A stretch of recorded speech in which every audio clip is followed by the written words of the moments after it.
ndi khou humbela thuso malugana na relationship yanga. Ndi khou suspecta uri boyfriend yanga u khou ndzholela, zwino ndi khou humbela thuso ya uri ndi thusiwe u wanulusa vhuṱanzi ha vhukuma ho khwaṱhaho. Ndi nga livhuwa thuso yavho. Vhana vha mukala ndevhe tsini ya ḓipfhela tsho salaho zwino ndi tshiri ri ṱangana na lutendo ri vhona zwo ri ni bva hani fhungo iḽi no zwino kha ri ṱangane tshifhingani tshiḓaho ndaa.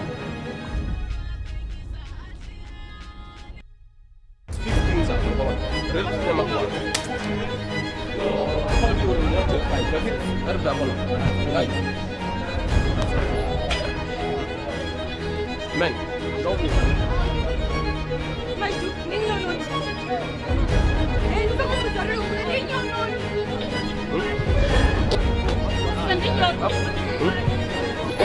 Guys, listen up.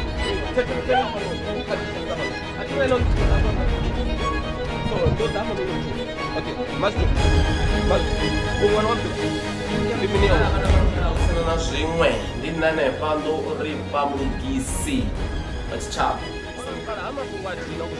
so zwino iwe una ula afha fhethu zwino khou vhona unga zwino khou shumisesa ṅwana mukana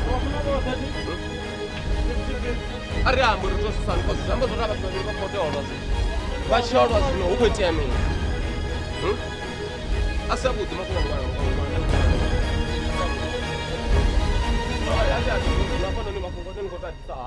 Why?